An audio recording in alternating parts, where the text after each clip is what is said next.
Hey guys, welcome back. So this is going to be our vlog on the three films we had to see this week. Amistad, The Cause, and Django Unchained. So to begin with Amistad, we see our hero Cinque, and who's very much by looked up to by many of the slaves on the ship. And as the hero, he kind of becomes faced with the situation of being on the ship, being traded to the U.S., and kind of forced with his whole case law and stuff like that, and on the ship and through fighting, I guess, the slave trade and stuff like that, he kind of develops this um, discovery of who he will become depending on what his fate as a slave will be.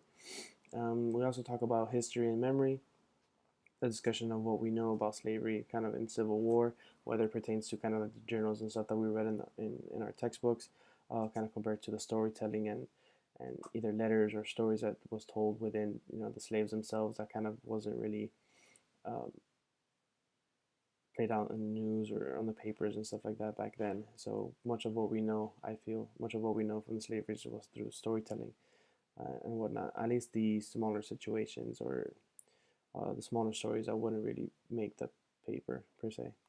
We also see these African rituals when one of the slaves would die. They would actually give them a burial to avoid, said that their souls would come back to kind of haunt them and stuff like that. So even though um, the slave owners weren't so respectful of that, the slaves made sure to bury their people to make sure that their souls wouldn't come back to haunt them.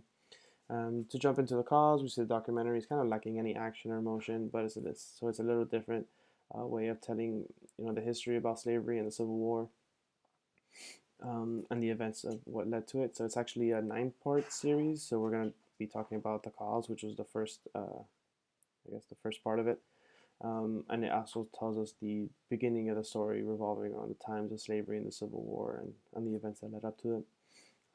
So to dive into the myth, we see Harriet Tubman, who's led the Underground Railroad, kind of pertained to or referred to as Moses, as she kind of relates to escaping slavery and went back to save her people. Just sharing her freedom with the people she cared about, and amongst upon using the secret passages and stuff like that, they actually used like codes to make sure like the coast was clear and stuff like that.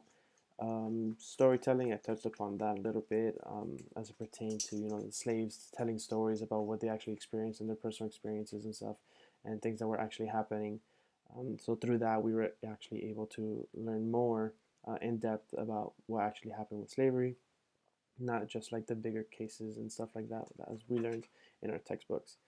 Then to dive into Django Unchained, so we obviously see our hero Django is kind of an unlikely hero who kind of kind of shows the attempt of him reuniting with his wife Brumhilda, and Brumhilda was taken by a slave owner named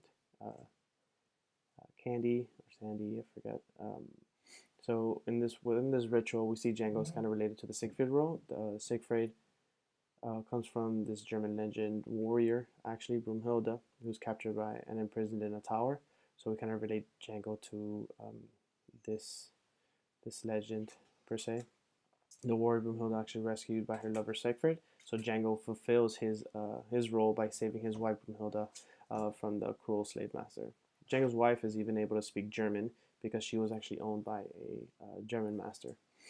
I think Tarantino makes Django, obviously more fictional. So with its involvement with racism and certain situations that pertain to the Civil War and slavery, but in kind of using the characters in certain particular settings and situations were more fictional.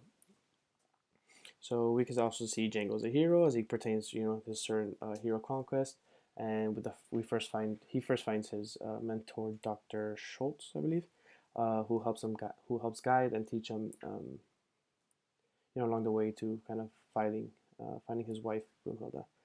Uh, so Django also sheds a bit of his older self and kind of develops into his new self by adapting and accepting violence because he wasn't too fond of it before.